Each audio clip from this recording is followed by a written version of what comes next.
Good morning, my friends. Let's have a cup of coffee. Yesterday was my colonoscopy.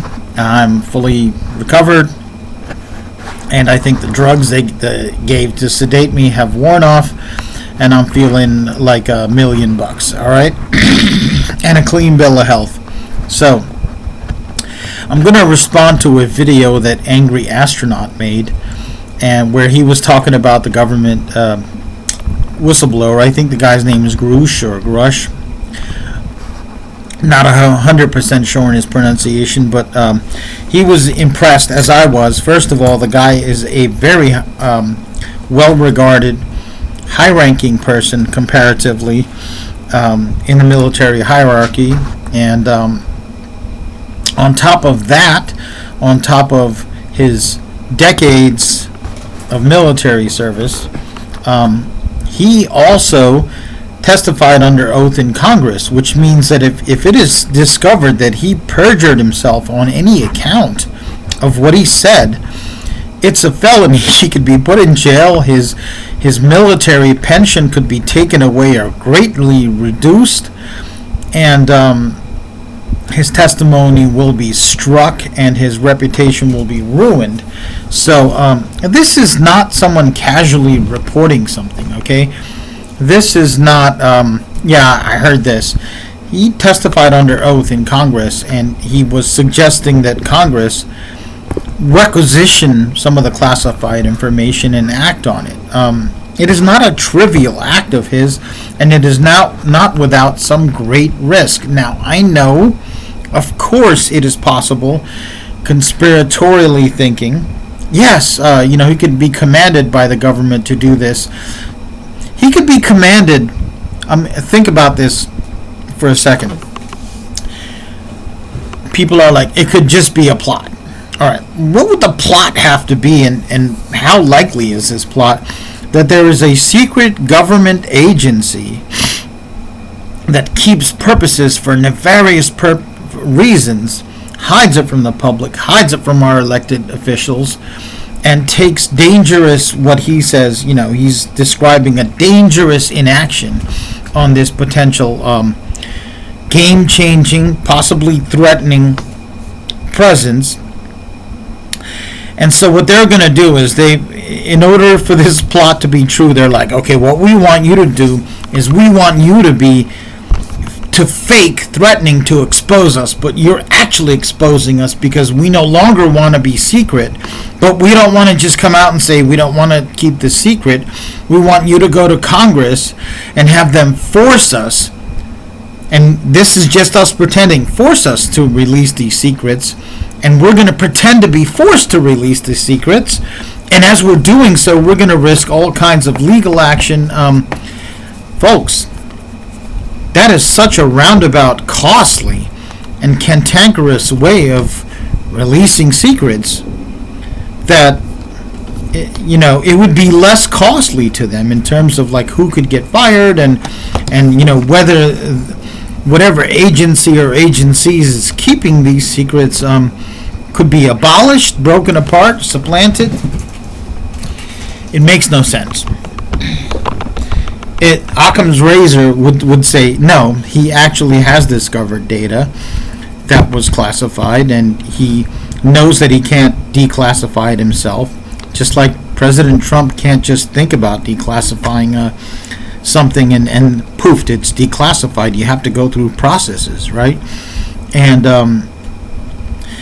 so, the most parsimonious way to do this is use the whistleblower laws and claim amnesty and testify in Congress under oath and say, there are certain things that are classified that would indicate X, Y, and Z. That's as far as I can go, because then I'm violating serious oaths and making serious breaches of security. But, he's treading that line at some personal risk, okay? And I've seen some videos, and we'll get to Angry Astronaut in a second. I've seen some videos of analysis of his body language, and some of these people are making pretty idiotic conclusions. Okay, one guy's like, well, he says this, and his head vibrates slightly side to side, although his motion is more like this, almost like you see with East Asian people, like Indians or something. And he's like, well, obviously, if your head moves side to side while you're saying something, you don't agree with what you're saying. You're lying. But if it moves up and down, I mean, that's nonsense. That's not science. That doesn't exist. It's not a thing. I don't know where he got that from. It is entirely possible that this type of motion, if it does mean that you don't agree with something, could be not that you don't agree with what you're saying, you don't agree with what you're talking about. All right, could also mean that simply when you're excited, this is one of your ambient motions. There is no Pinocchio reflex. Okay, I have gotten into NLP, and they talk about if a person looks up and to the right versus left and to the right, it means a particular thing. That is not universal. For example, I notice when I'm remembering things, I do look up and to the right more often than not. And when I'm trying to imagine or describe a concept, find a word, I look more to the left. But that's me. Remember, a right-handed and left-handed person will have different reflexes. Different people will have different reflexes, whether they're right-handed or not. Many of these, for example, if you really want to read someone using NLP, it really helps if you look at an hour or two of their face and talking about different subjects, and then you start to see kind of like their tells. It's like a poker player looking for tells, right? So you can't really judge by his body language whether he's lying about a thing or not,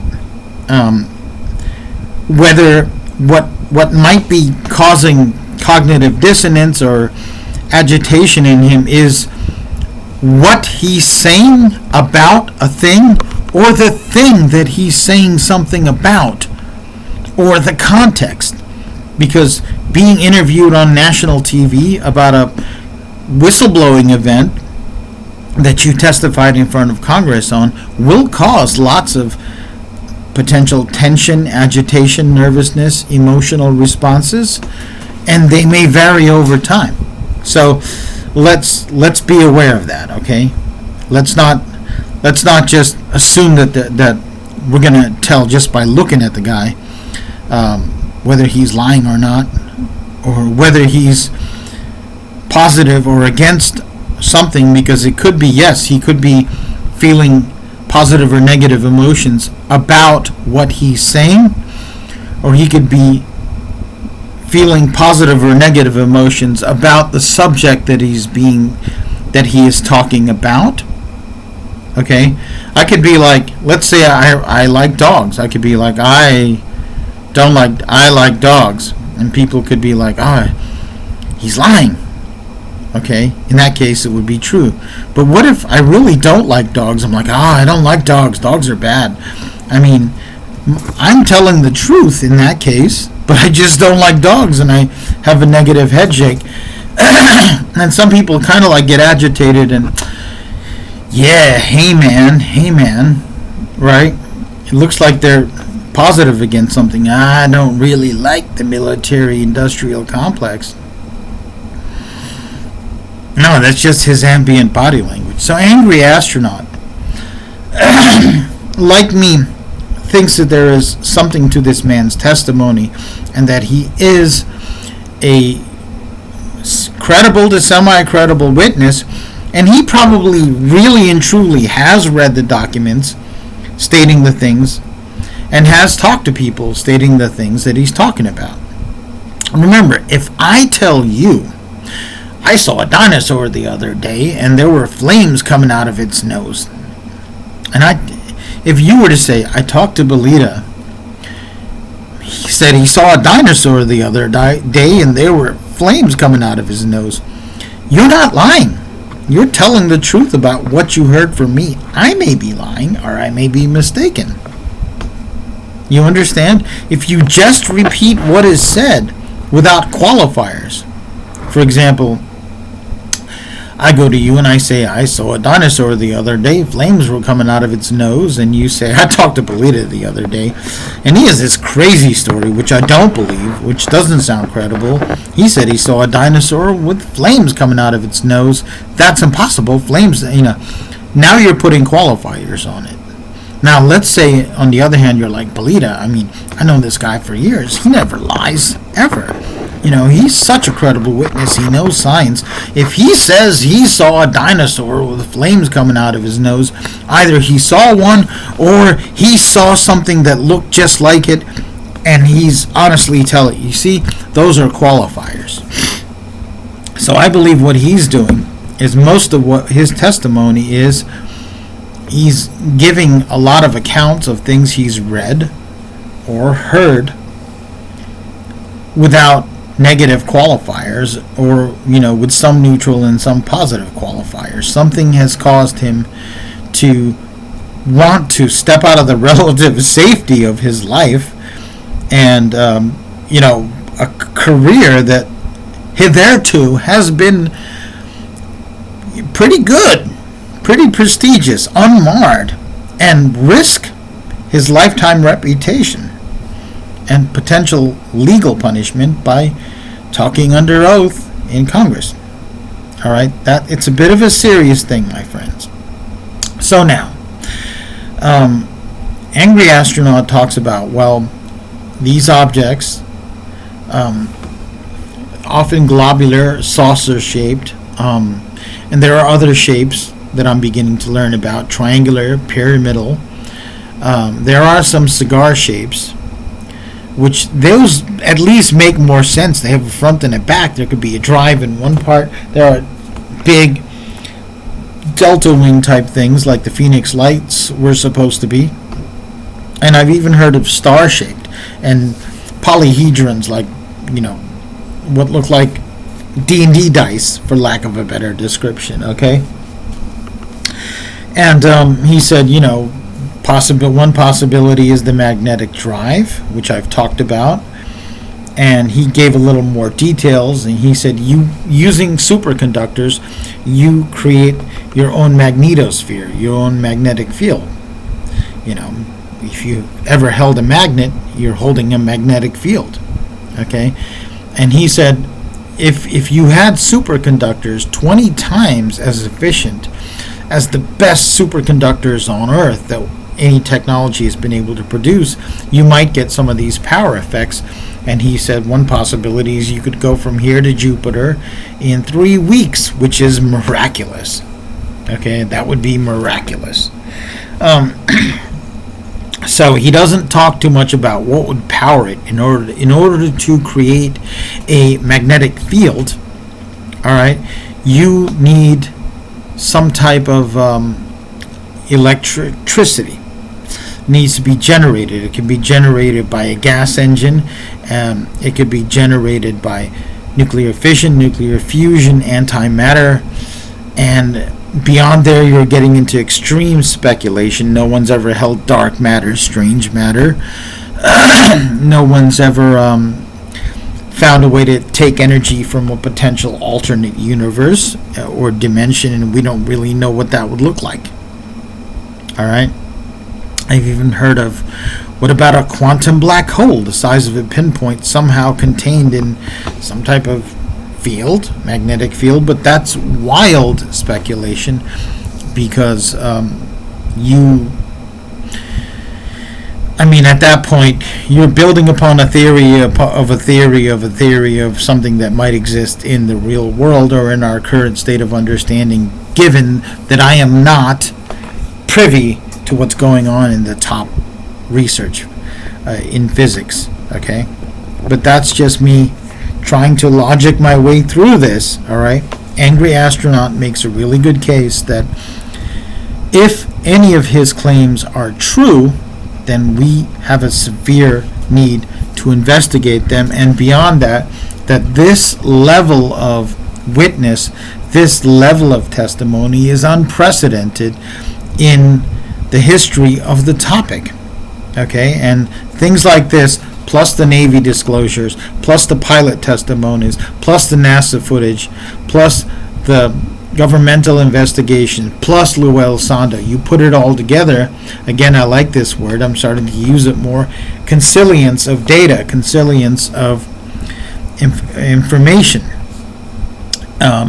produces greater likelihood that something is going on, and furthermore, an even greater need to look at the data because of the nature of the topic. Okay, this topic is groundbreaking. All right, he said one of the consequences could be that if Congress does make laws about it, they could make very foolish laws. They could make a law saying we need to instruct our pilots that they need to start shooting at some of these craft if they don't obey our airspace rules. I would say, that seems foolish given that whatever the technology is, it appears to be way beyond anything we can do. Okay? And can easily outmaneuver all of our latest and next generation aircraft and possibly weapon systems. Okay? But I would say maybe there needs to be a protocol that every time something like this happens, we consistently try to initiate some type of a conversation.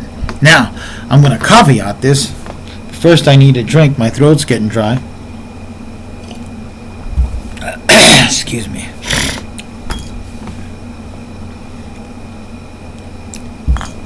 I'm going to caveat this by saying that given the nature of governments, given the nature of this topic, which at the very least goes back to the 1940s, that may have already happened. And it may be classified. And there may have been results, possibly craft being shot down or brought down, theirs or ours, aerospace accidents, information gathered, information supplied. If that is the case,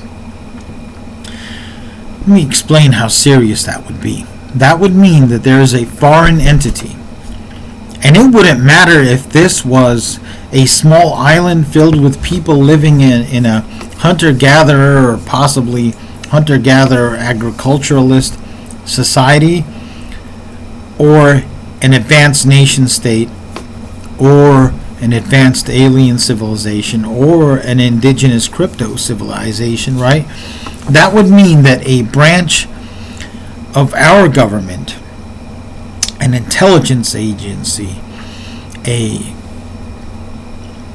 aerospace industry company allied with the government, or a branch of the military independently undertook some form of diplomatic relations, foreign relations, with a foreign entity without any oversight, communication, or control from the three branches of government: the executive, the judicial, and the legislative. That is a horrible breach of protocol, democracy, and security. Just imagine, if you will, imagine I'm a general, all right? I'm a general, with one of the branches of service, maybe the Marine Corps or the Army, right? Or its equivalent rank in the Air Force, the Space Force, the Coast Guard, the Navy, what have you. And I'm on an overseas post, and while I'm there, I start talking to government officials of this foreign nation, and I start making deals. I'm like, well, here's what's going to happen. I'm going to order my troops, my aircraft, my Navy planes to ignore this particular activity and just let you do it. I won't report it to my superiors. In exchange, you're going to do something. Or maybe, they blackmailed me, or maybe they find a way to motivate me. And I'm like, and then either you will do something for me or you won't do something to me that I don't want done. Okay? Can you imagine that level of... That's treason, even in peacetime. Okay? And if caught, I would be censured and punished. Okay? For example, what if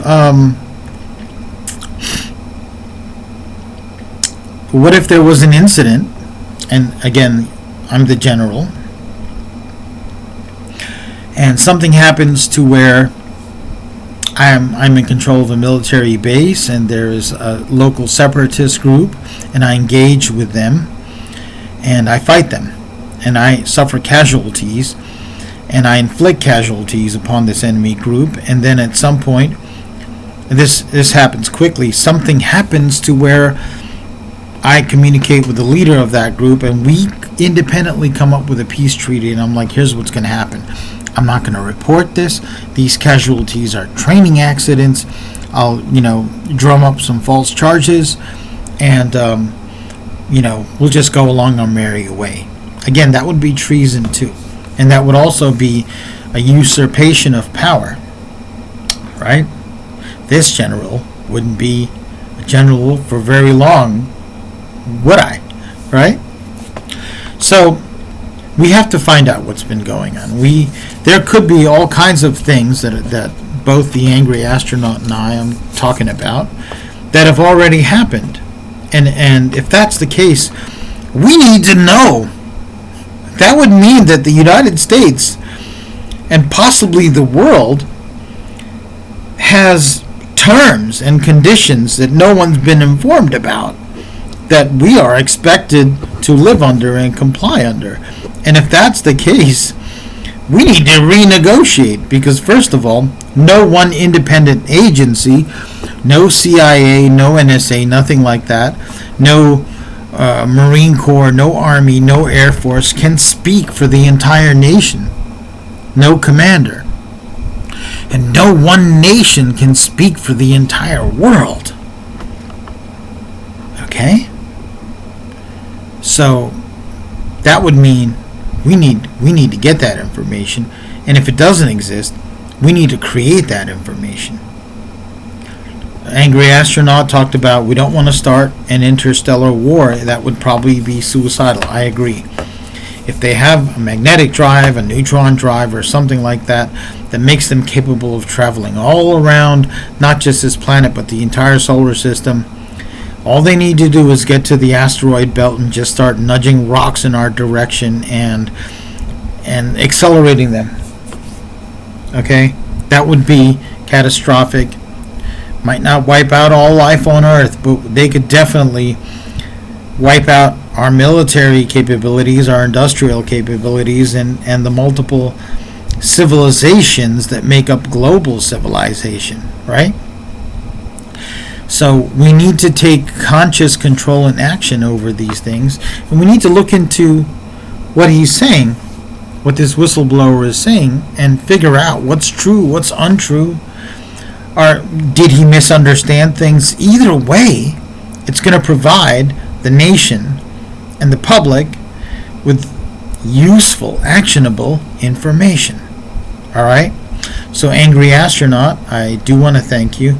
Now, as a little bit of a teaser, let's talk about, I made a video about the neutron drive that based on a presentation by York Dobbins. I dug deeper. I found another presentation series on it, and I'm going to look at it a little more, see if some of my objections and questions were answered. And also, in the fine print, I saw something about neutrinos. Now, a neutrino drive would be something else entirely, and I'm going to look into that and make a video presentation, but let me do my research. Let me get to the information and try to process it with my limited understanding. I used to go to MUFON conventions here in Missouri, and MUFON meetings, they went to virtual after the pandemic, and they haven't really recovered. And as far as UFO conventions, I think a lot of them are still virtual, but some of the in-person conventions may come back. Quite frankly, I can't afford to go to them unless they're right here in Columbia.